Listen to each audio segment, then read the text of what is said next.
Bwana Yesu asifiwe. Karibuni sana katika kipindi kingine tena cha Bible Study. Kama kawaida, Bible Study inaletwa na kanisa la Umoja lililopo Dallas, Texas. Tunamshukuru Mwenyezi Mungu kwa kutupa kibali kingine tena cha kuweza kujifunza neno la Mungu kwa kutumia njia ya mtandao.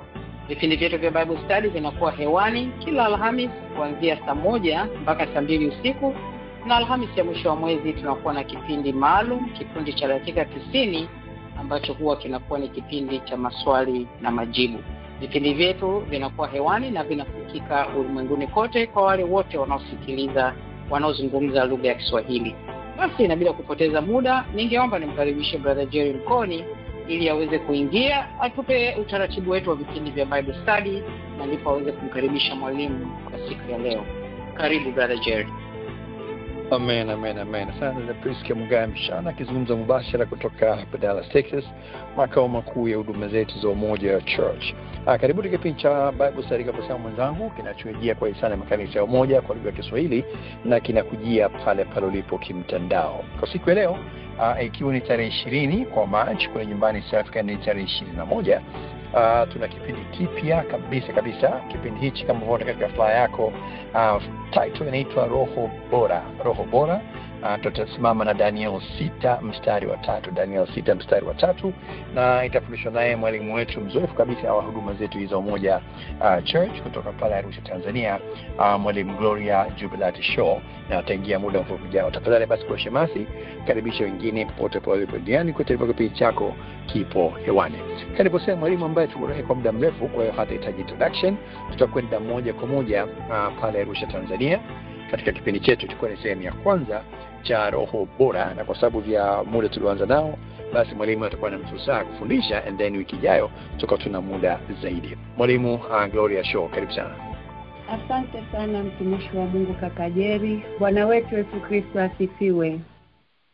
Amen. Naomba nichukue nafasi hii kumshukuru Mungu wa mbinguni kwa kunipa neema ya kuwepo kwenye madhabahu haya siku ya leo. Nimtukuze sana Mungu kwa kunipa kibali kuwepo kwa madhabahu ya Bible Study siku ya leo. Namshukuru Mungu awabariki kwa kunipa neema hii.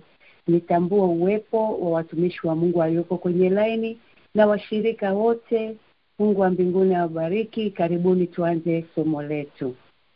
Somo letu limeanza na kichwa cha habari kinaitwa Roho Bora, Excellent Spirit.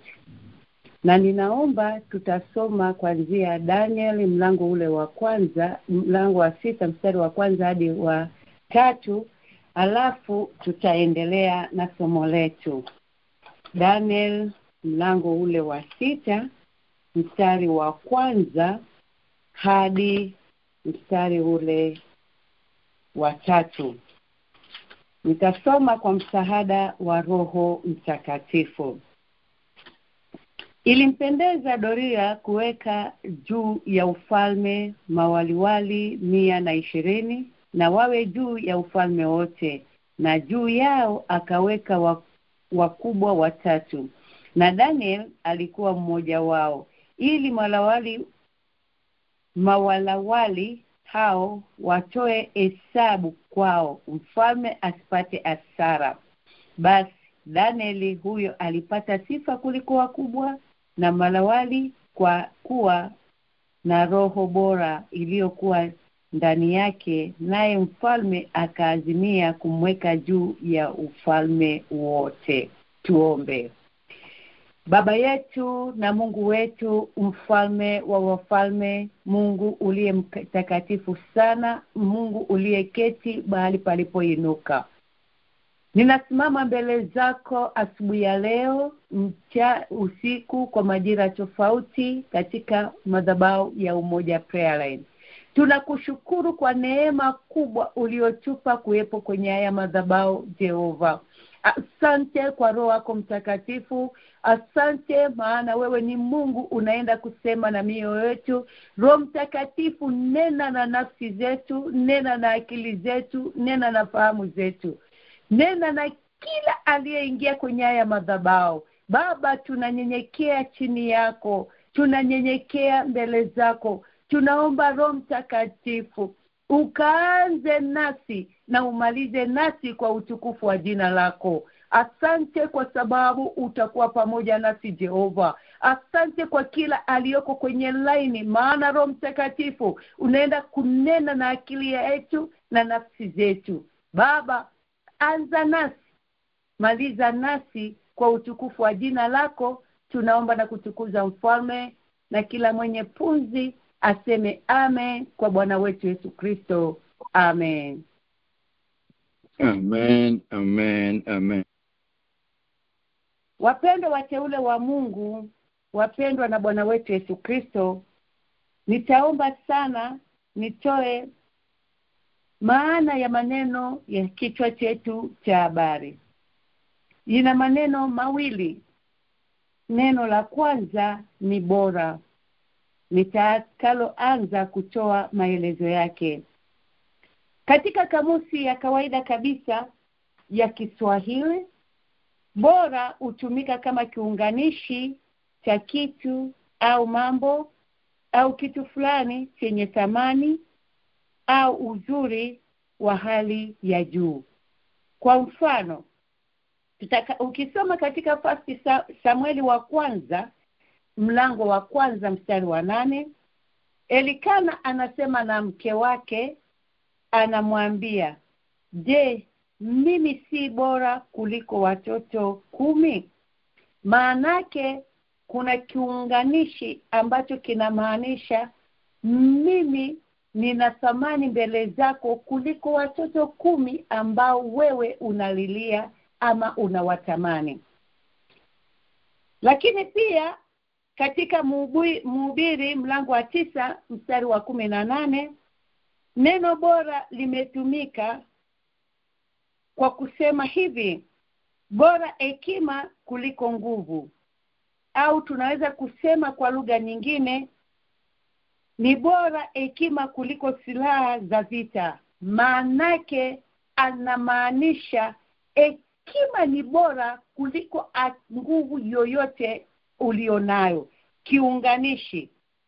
Na kwenye Samueli wa kwanza mlango wa 15 mstari wa 22 anasema kutii ni bora kuliko dhabihu. Na watu wengi ama mara nyingi tunadhamini dhabihu, lakini akasema kutii ni bora kuliko dhabihu. Maanake kile kiunganishi kinaunganisha lile jambo ambalo ni zuri, kumaanisha uzuri au thamani ya lile jambo. Kwa hiyo bora ni kiunganishi cha jambo ambalo ni zuri. Kwa njia hiyo basi, ninaomba pia nieleze maana ya neno roho. Neno roho, watu wengi tunaifahamu roho, au tulisikia neno roho na tunafahamu tunaposema roho. Kwa lugha ya kawaida ni pumzi inayomwezesha mtu kuwa hai, ni pumzi ya uhai. Lakini tunaweza sema, na ni lugha ambayo tumeisikia watu wengi wakisema pia, ni tabia njema ya mtu ambaye inamuunganisha na mambo mengi mazuri anayoyafanya. Kwa mfano, mtu anaweza kusema mtu mwenye huruma, wema, upendo, anayetendea wengine mema, mtu mwenye kutii na kufanya mambo mazuri kwa watu wengine. Tunasema mtu mwenye roho nzuri, anayetii na kutenda mambo mema kwa wengine. Hiyo ni lugha zile za kawaida tunazozisikia na tunazozifahamu. Ndio maana tunasema huyu mtu ana roho njema. Naomba niongee maana ya roho kwa tafsiri ya Biblia. Na niseme katika Agano la Kale, neno roho Kiebrania lilikuwa na maana ya ruach, R-U-A-C-H. Agano Jipya, neno roho kwa Kiunani lilikuwa na wanalitumia kama pneuma, P-N-E-U-M-A. Maneno haya mawili niliyoyataja yakiwa na maana sawa, ambayo ilikuwa na maana kubwa sana ya kitu punzi au upepo. Naomba nisome neno moja ambalo linatupa maana ya hiyo neno katika kitabu cha Yohana mlango ule wa 3 na mstari wa Yohana mlango wa 3 na mstari ule wa 8. Ili neno linasema hivi: upepo uvuma upendako na sauti yake wasikia, lakini nani ajuae unakotoka wala unakokwenda? Kadhalika na hali yake kila mtu aliyezaliwa kwa Roho. Maanake aliyezaliwa kwa Roho, matunda ya rohoni yanajidhihirisha. Kwa hiyo unaona roho ilizo na nguvu ya kwamba kile kilichoko ndani ya roho kinajidhihirisha kuliko tunavyoongea kwa akili ya kawaida. Tunaweza tusione wala tusitambue, lakini matunda ya rohoni yanajidhihirisha. Wapendwa katika Bwana, tunapoongea matunda ya roho yanajidhihirisha, tunaona faida ya ile roho iliyoko ndani yake, kwamba inajidhihirisha kwa yule alionayo. Roho ni nguvu ya ndani ya mwanadamu inayofanya kazi ndani yake. Roho ni nguvu ya ndani ya mwanadamu inayofanya kazi ndani yake, na inafanya kazi kwa kuwezeshwa na nani? Naomba nisome katika Isaya 42 na ule mstari wa 5. Leo nitasoma mistari mingi inayoelezea haya maneno tunayojifunza siku ya leo. Isaya 42 mstari wa 5. Mungu Bwana anena, yeye aliyeziumba mbingu na kuzitenda, yeye aliyetengeneza nchi na mazao yake, yeye ampaye pumzi watu wale walio juu yake, na yeye awapaye roho yao watendayo ndani yake. Nimesema ndani. Ni Mungu mwenyewe anayetoa roho ambayo inatenda kazi. Na baada ya roho ile kuonekana, unavyolitenda lile neno linakubalika katika ulimwengu wa mwili, linaonekana. Ninaweza sema ni ufahamu wa ndani ya mtu, ni ufahamu wa ndani wa mwanadamu, yaani utu wa ndani, mausia ya ndani yanayofanya kazi kwa ndani sana. Naomba nisome katika Isaya 42 na mstari ule wa 1. Tazama mtumishi wangu nimtengenezaye, mteule wangu ambaye nafsi yangu imependezwa naye, nimetia roho yangu juu yake, naye atawatolea mataifa. Wapendwa, Biblia inasema tazama mtumishi wangu niliyopendezwa naye, nimetia roho yangu ndani yake. Kile kinachofanya kazi ndani yake ndicho ninachokiongelea. Na tukiangalia katika Danieli niliyokuwa naisoma mlango ule wa 7 na mstari wa 15, mlango wa 7 na mstari wa 15, angalia neno hili: basi mimi Danieli, roho yangu ilizimika mwilini mwangu, nayo maono ya kichwa changu yakajidhihirisha, kwa sababu ni kitu kilichoko ndani ndicho kinachofanya kazi. Ninaendelea kuongea juu ya roho bora. Ninaomba ninapoeleza haya itusaidie kuelewa roho ni nini ninaongea juu yake. Ni kile kilioko ndani ya mwili kinachojidhihirisha na kufanya kazi ndani yetu. Wakati Farao alipoota ndoto, na zile ndoto hazikuwa nzuri, kitu kilichofadhaika ndani yake kikajidhihirisha katika mwili ni ile roho. Ukisoma kwenye Mwanzo mlango ule wa 41 na mstari ule wa 8. Mwanzo 41 mstari wa 8, utaona jinsi ambavyo roho inavyo. Maana ya roho ni nini? Ni ule utu wa ndani unayefanya kazi ndani ya mtu na ukajidhihirisha kwenye mwili. Hata asubuhi yake akafadhaika, akapeleka watu kuwaita waganga wote wa Misri na watu wote wenye hekima walioko. Farao akaedisia ndoto yake, wala hakuna aliyeweza kuitafsiri. Hata asubuhi roho yake ikafadhaika, ikamfanya Farao kutafuta watu wa kutafsiri ile ndoto. Kitu kilichopata shida ni roho ya ndani, nguvu iliyoko ndani ikajitokeza.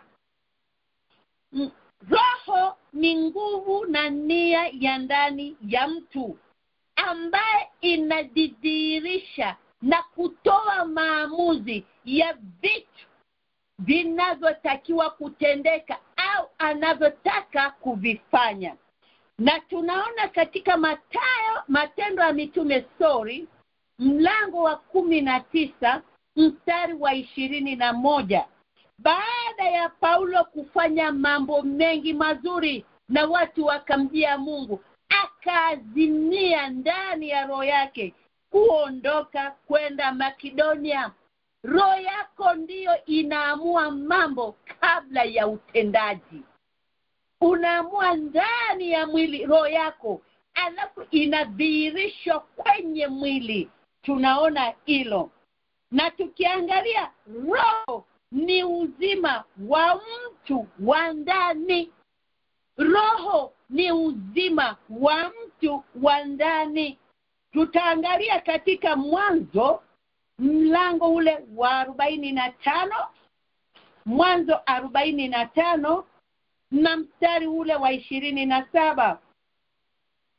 Akawaambia maneno yote ya Yusufu aliyowaambia, na alipoona magari walimpeleka Yusufu ili amchukue. Roho ya Yakobo baba yao ikafufuka. Yakobo alikuwa ndani ya moyo wake akijua mtoto wake alikwisha kufa. Watoto wake walipotoka Misri wakaja wakaambiwa habari zote za Yusufu kamba yuko hai. Ile roho ya ndani ambayo ilikuwa na huzuni ikapata afya, ikapata nguvu, ikawa tena imerudia upya. Akasema, kabla sijakufa nitaenda nimuone mwanangu. Wapendwa, ninaongea juu ya mtu ule wa ndani anayefanya vitu vijidhihirishe kwenye mwili. Ninaendelea kueleza hivyo ili nikianza kusema nguvu na uwezo wa roho bora, kila mmoja wetu atatambua ile nguvu ya ndani yako, kile ambacho kinakufanya wewe uwe kama ulivyo, utende kama unavyotenda, ufanye kama unavyofanya, usimame kama unavyosimama, uongee kama unavyoongea, uwaze kama unavyowaza. Ndani yako ile nguvu. Naomba niendelee kwa kusema pia roho ni nguvu ambayo ni Mungu mwenyewe anaiweka ndani yetu. Nitaomba kusoma katika kitabu cha Waamuzi mlango ule wa 6. Waamuzi mlango wa 6 mstari wa 37. Nina maneno mengi ya Biblia kwa mistari mingi ambayo inadhihirisha hayo mambo. Lakini Roho wa Bwana akaja juu yake. Gideoni naye akapiga tarumbeta, na Brazeli wakamkutanika, wakamfuata.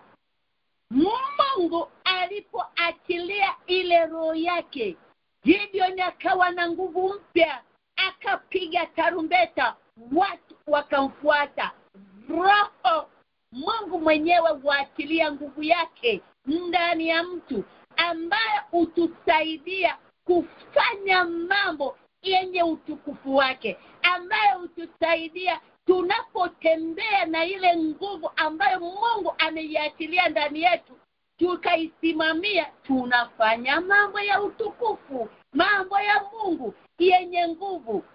Wateule wa Mungu, wana wa mfalme, tukiangalia mistari tuliyoisoma ya kitabu cha Danieli, tunamwona Danieli baada ya Mungu kwamba aliachilia roho nzuri kwake, baada ya Danieli kutembea na nguvu ile ya Mungu iliyoko ndani yake, baada ya Danieli kutembea na ule uweza wa Mungu, anafanya mambo makubwa mazuri ya kupendeza. Ni kitu gani tunachojifunza kwa Danieli siku ya leo? Ni neno lipi tunaotoa kwa Danieli siku ya leo? Ni ujumbe upi tunaochukua kwa Danieli siku ya leo? Danieli alichaguliwa na mfalme, akamweka mahali ili yeye asipate hasara. Ni mara ngapi Mungu amekuweka kwenye nafasi ulionayo? Ni mara ngapi Mungu amekuweka kazini kwako? Ni mara ngapi mahali unapoishi Mungu amekupanda wewe? Nile Mungu alipokuweka hapo, na akaachilia nguvu yake, na akaachilia uweza wake, kama tulivyosoma kwenye Biblia, tunaona nguvu ya kutawala ni Mungu anaiachilia ndani yetu. Tukatembea na ile roho bora ya Mungu iliyoko ndani yetu, ikajidhihirisha kwa wengine.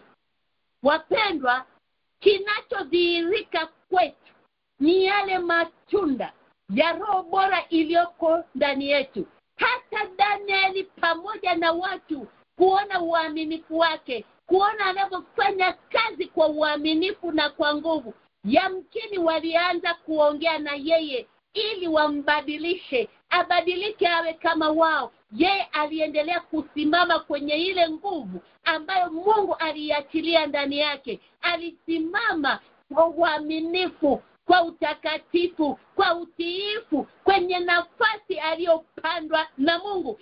Kile na cheo, kile kitu ambacho Mungu alikiweka ndani yake, alitembea nacho, kilijidhihirisha. Wakauona utukufu wa Mungu, wakaziona nguvu za Mungu, wakauona uweza wa Mungu, wakaona neema ya Mungu juu yake. Wakasema hakuna vile tunaweza kumpata Danieli tusipomtafuta kwa Mungu wake.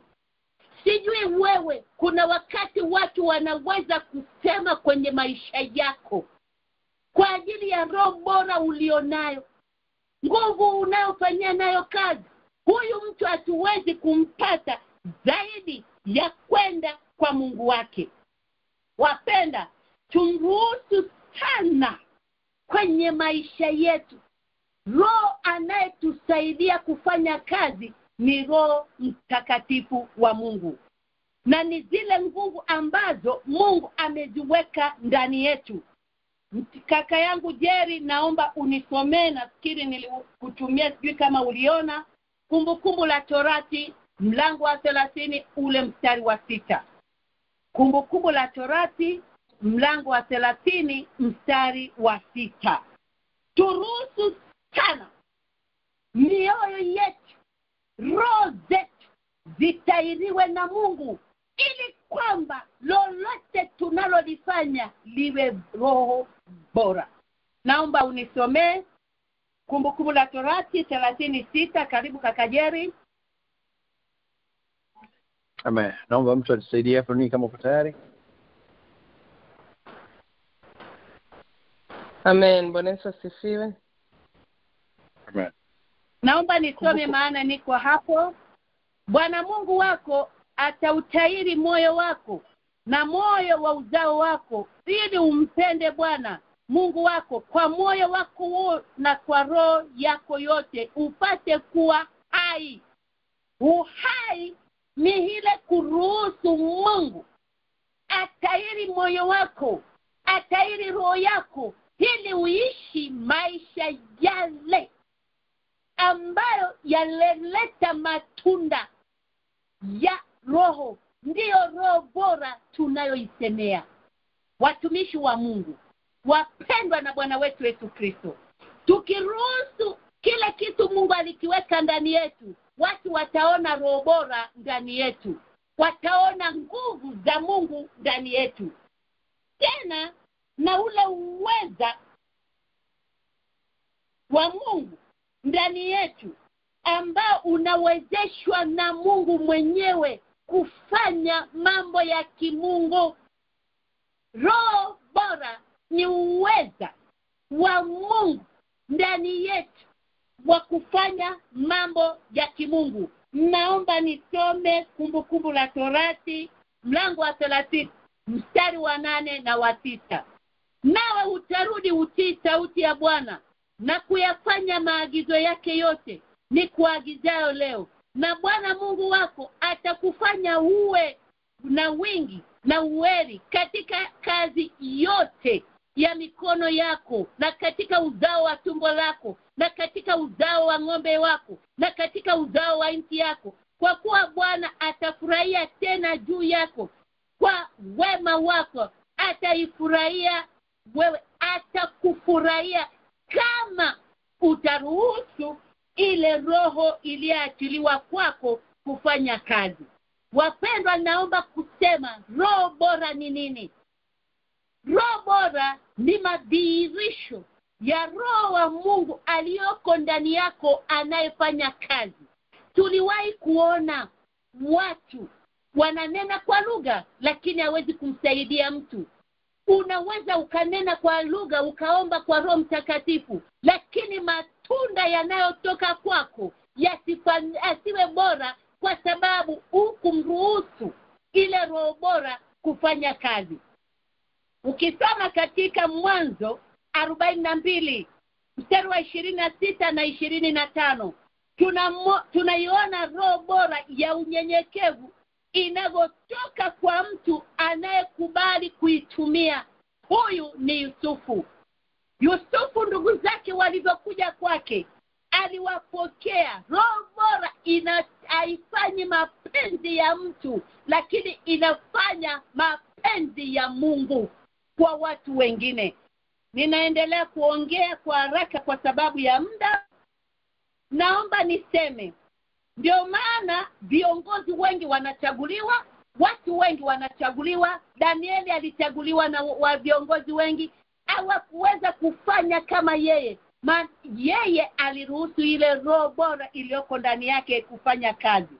Naomba hii roho bora haifanyi kwa sababu ya matakwa ya mtu, inaangalia mapenzi ya Mungu wa mbinguni. Ndio maana inafanya kazi. Tunakumbuka Yusufu aliuzwa na ndugu zake, lakini walipokuja kwake, Yusufu alisimama akatenda kwa ajili ya utukufu wa Mungu.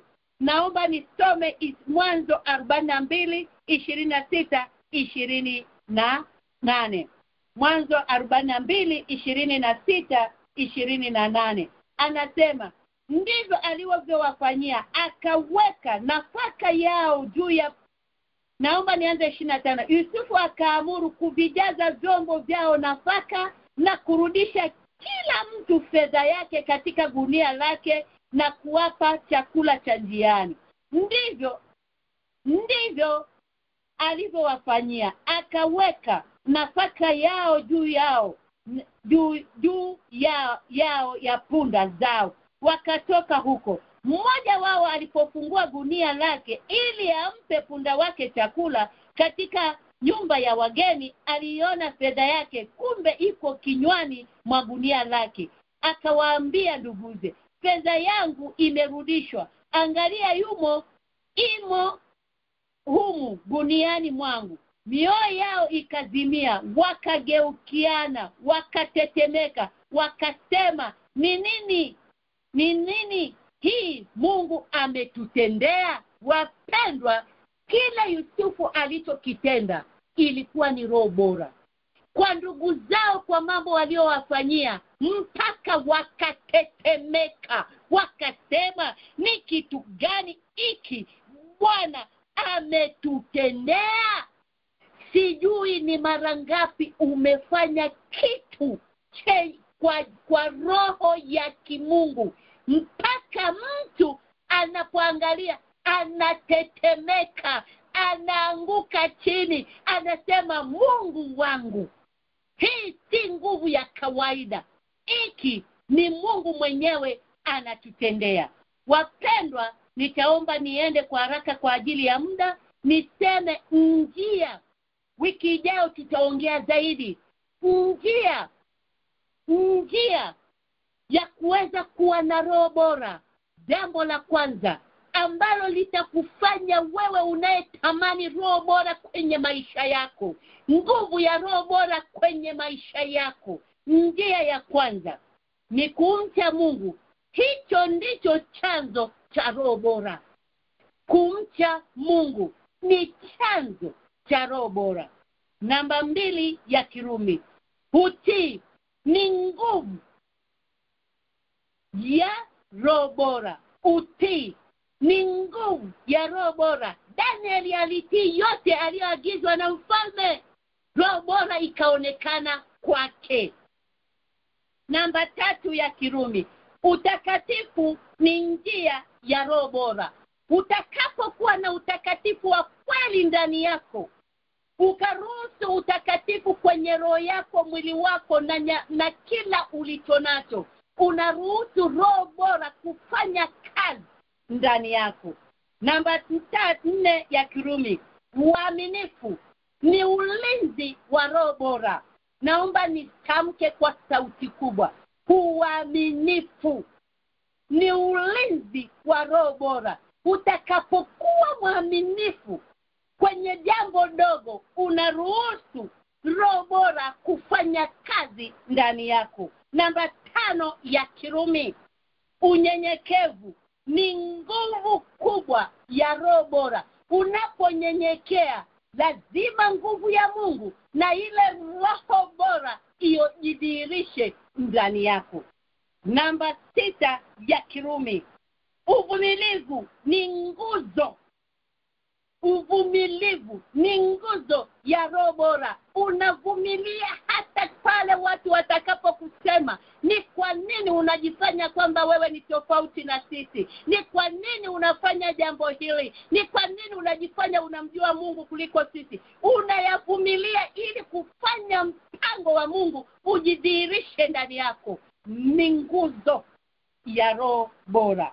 Wapendwa wateule wa Mungu, roho bora ni nguvu ya Mungu inayotenda kazi kwa mzigo mkubwa ndani yetu. Tunapolishika neno la Mungu, tunaposimama kwenye neno la Mungu, tunaposimamia utakatifu wa Kristo, tunaruhusu ile roho bora kufanya kazi. Naomba nisome katika Kumbukumbu la Torati mlango wa 30 na mstari ule wa 10.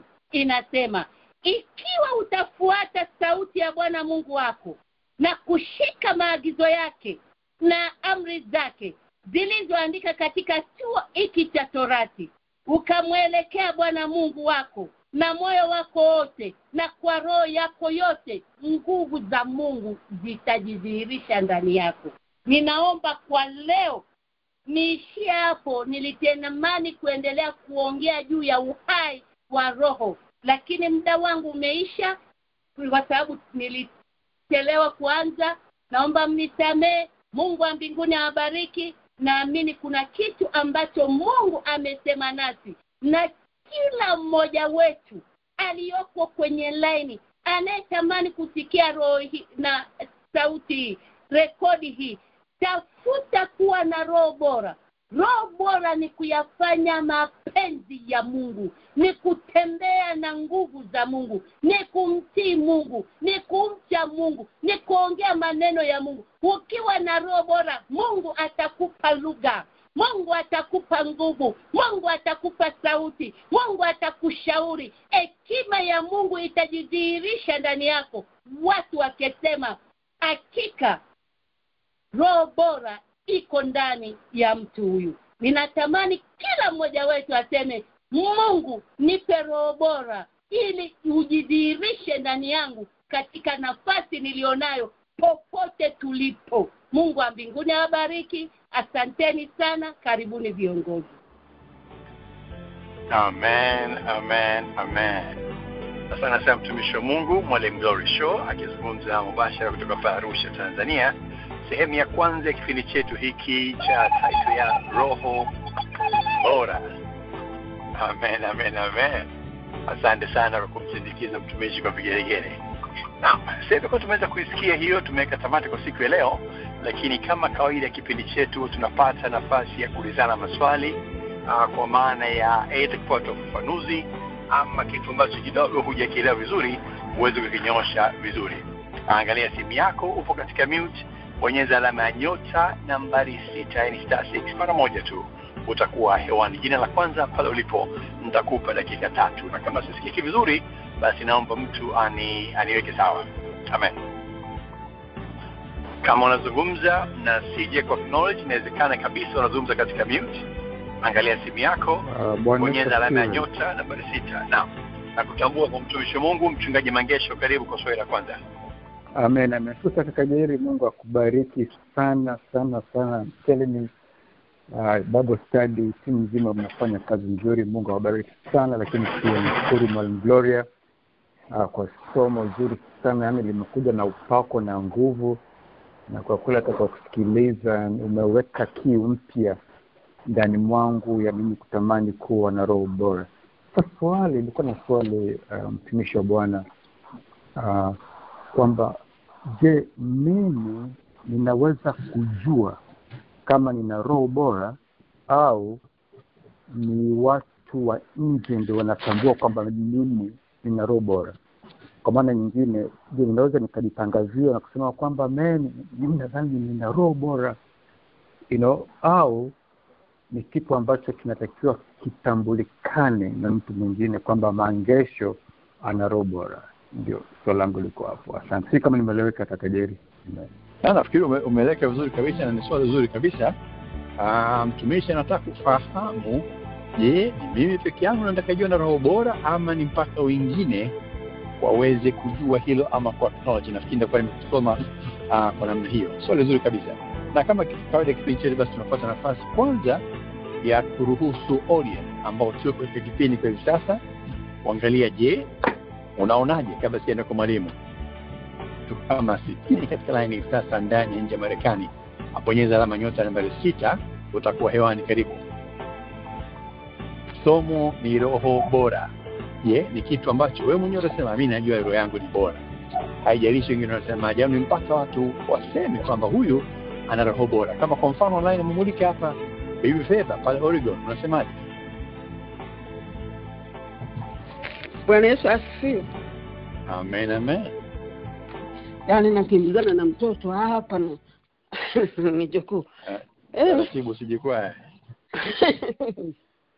Mimi kwa kweli napenda kumshukuru sana sana sana sana Mwalimu Gloria, mwanangu mpendwa.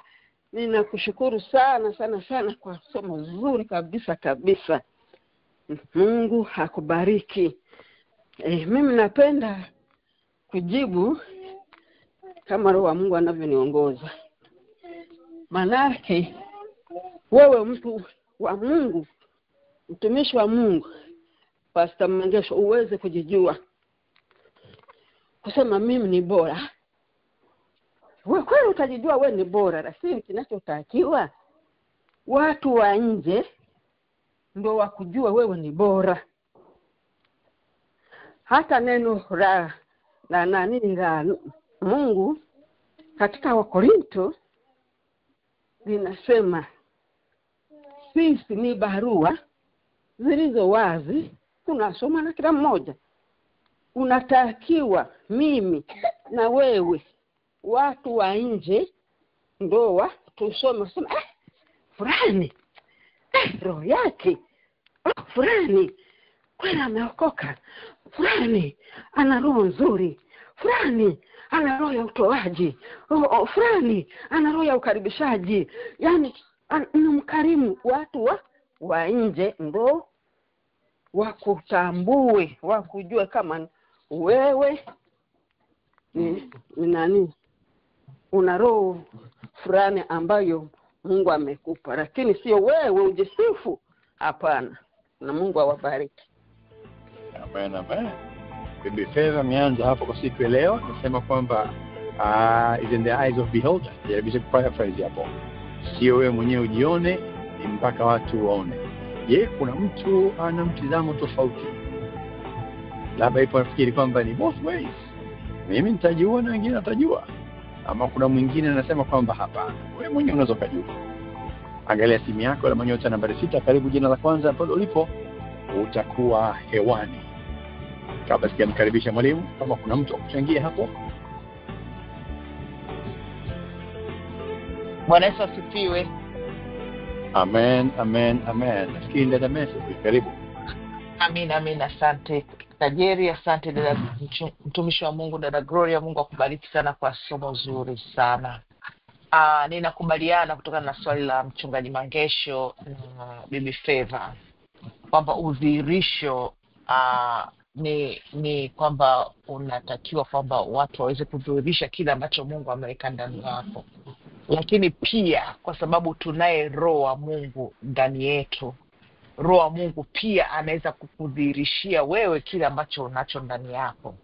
Lakini kitu ambacho tunatakiwa kwamba uweze ukajisifu na ule udhihirisho ambao Mungu ameweka ndani yako, kwamba kitu ambacho unatakiwa ujisifie ni kwamba unaye Mungu, kwamba Mungu yuko ndani yako na kwamba Mungu anakujua na unamjua Mungu. Hicho ndio ambacho tumeambiwa tuweze kujisifu nacho.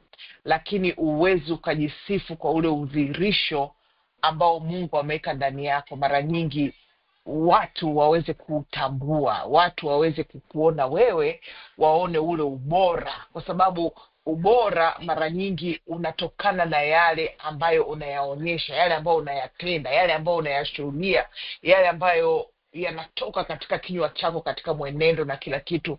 Ule ndio ubora unapotoka huko na watu ndio wanauona kuweza.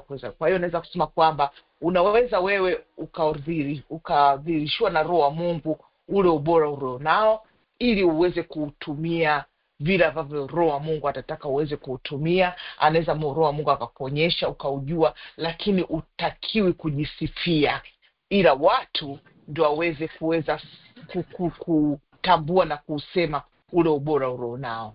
Amen. Labda nikiingia kwa mtumishi nibaki nawe. Asante kwa jibu lako.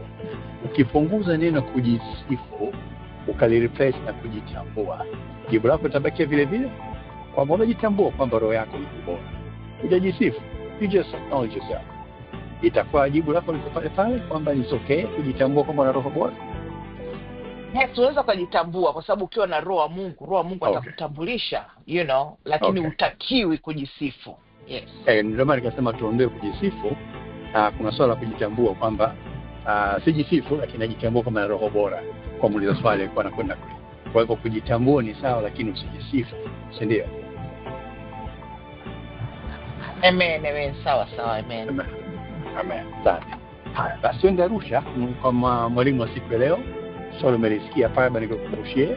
Mmoja swali nataka kujua kwamba when it comes to roho bora, ni uachikie watu waseme kwamba fulani ana roho bora, ama na wewe mwenyewe unaweza kujitambua na kusema kwamba na roho bora. Sio kujisifu, just kujitambua tu kwamba roho bora. Asanteni wapendwa wateule wa Kristo. Swali zuri sana mchungaji Mangesho ameuliza.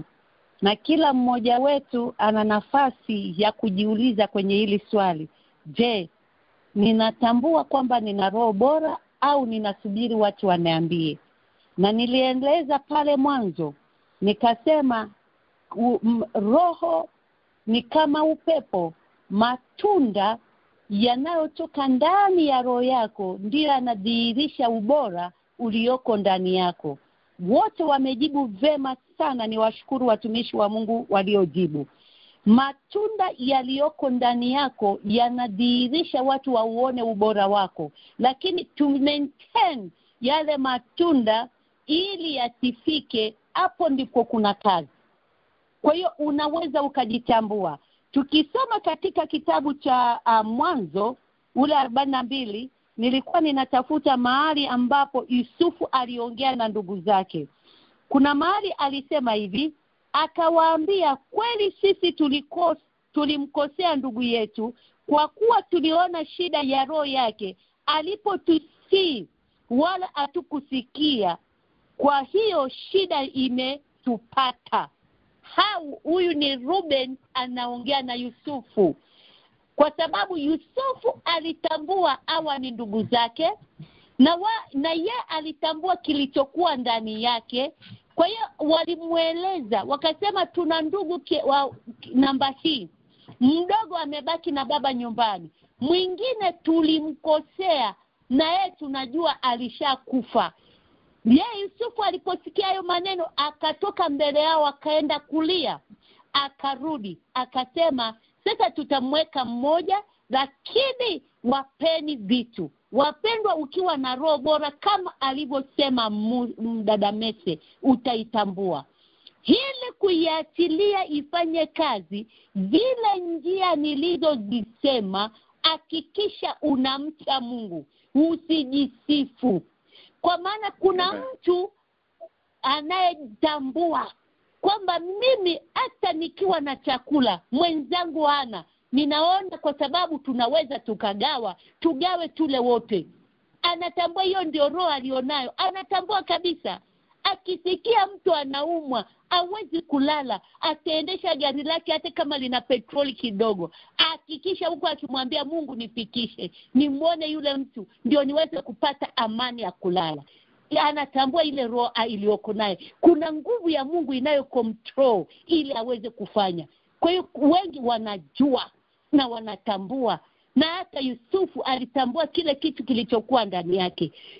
La msingi la kufanya, hakikisha zile njia 6 nilizozisema unazifanya zicontrol ile nguvu iweze kuwepo. Unyenyekevu, utii, uvumilivu, utiifu, ile jambo lidhihirike. Ni ukweli kabisa, unaweza ukatambua, lakini usijisifu. Acha watu waseme juu yako. Mungu awabariki. Amen. Asante kwa jibu hilo pamoja na wale waliotangulia. Sasa nirudi kwa kakaangu mchungaji Mangesho na swali letu la siku leo. Mtumishi, vipi, tuko pamoja ama tumekusogeza pembeni? Tuko pamoja na ila tu kama nikaongezea sekunde chache tu, ni kwamba nakubaliana na majibu yote, majibu vizuri kabisa. Lakini kama ambavyo dada Messi amesikizia na dada Glory pia amegusia, ni kwamba ni kweli unaweza ukatambua kwamba kuna namna fulani unatembea katika roho bora, lakini hutakiwi kujihesabia haki, kwa sababu hata katika kutembea katika roho bora wote kuna maeneo ya kuimprove. Hakuna mtu ambaye yuko perfect mbele za Mungu, lakini kuna kile kiwango ambacho kila mtu anaweza kapima na kuona kwamba mtu ana roho bora. Lakini pia katika kumtambua mtu mwingine kama ana roho bora, hapo tunatakiwa tuwe waangalifu kidogo, kwa sababu mtu mwingine anaweza kawa anajifanya kwamba ni mcha Mungu, anafanya vitu vizuri kwa huko nje, lakini kumbe ndani mwake roho yake haijakaa vizuri. Kwa hiyo nadhani kutambua kama mtu ana roho bora, sawa, tukaangalia kwa nje, lakini ni Mungu ambaye pia anatakiwa akutambulishe wewe kama kweli huyo mtu anatembea katika roho bora, kwa sababu wengine wanaweza wakatembea katika roho za kinafiki. Tukaona kwamba huyu mtu ni mzuri, anawasaidia watu, lakini ndani roho yake haiko bora. Ndio maana Samuel, nakula kumalizia, Samuel alipokwenda kuja kumtafuta mfalme, akaenda kwa watoto wa Nani wa jeshi. Mungu akamwambia kwamba mimi siangalii nje kama unavyoangalia mwingine, ila mimi naangalia nini? Naangalia ndani. Mungu awabariki sana. Amen. Sana katika hilo. Na basi kwa sababu ya muda na lazima kuweka nukta kwa siku leo. Nimshukuru kwanza mtumishi Mungu Mwalimu Glory Show kutoka Arusha kwa kuweza kufundisha vizuri kabisa katika sehemu ya kwanza ya vipande viwili ya somo hili la roho bora, na vile vile auto ambayo tumeweza kuingia kwa wakati. Na kabla tujaagana basi niangalie kama mtumishi alifanikiwa kuingia. Najua kwamba yupo katika mkutano ambao unakwenda mpaka jioni na msimuoni. Kwa hivyo basi nitakuuliza sana mtumishi wa Mungu Mwalimu Glory Show, utatufungia kwa sala jioni, lakini kabla hapo mchungaji Mangesho anakukaribisha utaongoze katika declaration yetu ya outreach ya msimu, and then tutamkaribisha mtumishi Show atatupigia kipindi kwa sala jioni. Karibu sana mtumishi. Amen. Tumekakadiria Mungu akubariki. Basi kwa kile kama unavyofahamu, mwezi huu outreach sote kwa pamoja tunasimama katika kumwomba Mungu, Yeremia 1:10, believe Mungu kuondoa mapando yote ambayo Mungu hajayapanda ndani ya watumishi, na maeneo matatu manne makubwa ambayo tulikuwa tunaangalia, ambayo tumeanza kuangalia baada ya kufundishwa, ni pando lolote lile la ubinafsi, kupenda pesa, kiburi na uzinzi. Kwa hiyo basi hapo ulipo naomba unmute mic yako tukapate kuinua watumishi wa Mungu katika state yako na katika nchi uliyotokea. Tuombe. Baba, katika jina la Yesu Kristo, mtakatifu Mungu mwenye nguvu na uweza, wewe unayetawala, wewe uliko na niko, katika jina la Yesu Mwana wa Mungu aliye hai. Baba, tunakuja kuomba toba, tuomba rehema katika jina la Yesu kwa kila mtumishi ambaye Bwana anakwenda kinyume na mapenzi yako katika matendo yasiyostahili machoni pako yeye Bwana. Tunaomba Bwana katika jina la Yesu, tunaenda kumoa na kuharibu kuteketeza tunang'oa kila nguvu, tunaharibu kila neno ambalo alikupanda kwa watumishi lililopanda, tunayaharibu na kuyang'oa katika jina la Yesu. Bwana ukaonekane katika jina lako takatifu, tunaomba na kutukuza Mfalme. Amen. Karibu mtumishi wa Mungu katika. Amina. Wateule wa Mungu, ninaomba tuombe alafu tupokee baraka za Mungu wetu ambazo aliamuru tuzipokee mbele ya madhabahu matakatifu. Baba, kwa jina la Yesu Kristo wa Nazareti, ninakuinua kwa neema hii uliotupa kulisikia neno lako Bwana. Umesema na moyo wangu, umesema na mioyo yetu, umesema na kila mmoja wetu, Roho Mtakatifu, juu ya kuwa na roho bora. Roho bora ni wewe Jehova ndani yetu. Roho bora ni sisi kuamua kugeuka na kutembea na nguvu ulizoziachilia ndani yetu, ili roho bora ijidhihirishe ndani yetu. Mungu, wakati mwingine yamkini tunashindwa kusimama katika lile neno ambalo liliweka ndani yetu. Naomba neema yako, naomba hekima yako, naomba busara yako, na achilia nguvu za Roho Mtakatifu kwa kila aliyoko kwenye hii live anayetamani kutembea kwenye roho bora. Baba, ukalitende hilo kwa utukufu wako, ili ukajidhihirishe ndani yake, nguvu zako zikadhihirike kwa kila mmoja wetu, katika jina la Yesu Kristo wa Nazareti. Naomba roho ya hekima, naomba roho ya unyenyekevu, naomba roho ya utii, naomba roho ya kukucha na kulitamani neno lako ndani yetu. Baba wa mbinguni, tupe kiu ya kulisoma neno lako, iwe ni mbegu ya roho bora ndani yetu, katika jina la Yesu. Asante Roho Mtakatifu, asante Mungu Baba. Kama ulivyoiachilia kwa Daniel, ndivyo utaachilia kwa wateule wako. Kama ulivyoiachilia kwa Yusufu, ndivyo utakavyoiachilia kwa watumishi wako. Baba, tupe neema, utupe hekima ya kutembea kwenye roho bora. Asante Roho Mtakatifu, maana utatuacha wala utatupungukia. Ni katika jina lako takatifu.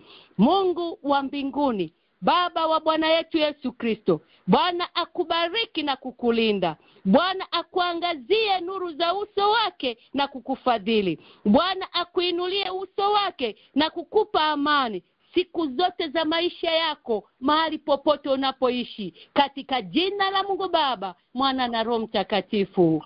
Amen. Amen. Amen. Amen. Amen.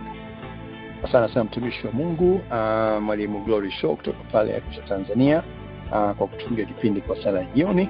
Na basi leo ninachukua nafasi kuwashukuru wote ambao tumeweza kwa pamoja mwanzo mpaka mwisho. Kilikuwa ni kipindi ama ni somo la 6 kwa mwaka huu wa 2025. Specifically nashukuru wote ambao walipata nafasi ya kuuliza na kuchangia maswali kwa siku ya leo. Alianza mtumishi wa Mungu Yesu katika swali lake, tulipata majibu ama machangizo kutoka Bibi Fifa kutoka pale Oregon na Damesi Lazaro pale Connecticut hapa Marekani.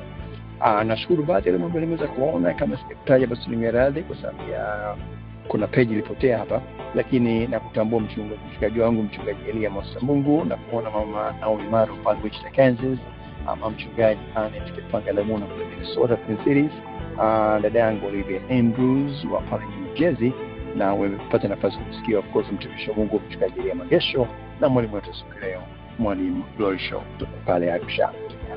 Kwa niaba basi wenzangu wote na ile umoja wa Bustani la Priska and Shana, dada Hilda Bia Patokari, brother Jim Semo, pamoja na brother Allen Mpuru, na ito Jeremy Konyo, tukote amani Bwana. Tukutane tena wiki ijayo katika pili ya kipindi hiki, na kama kawaida basi kipindi hiki ni mwendelezo wa vingine vinavyojia kwa ishara kabisa. Moja prayer night by one kama 12 asubuhi kwa saa za pale makao makuu Dallas, Texas, katika namba yetu nyingine ya prayer line.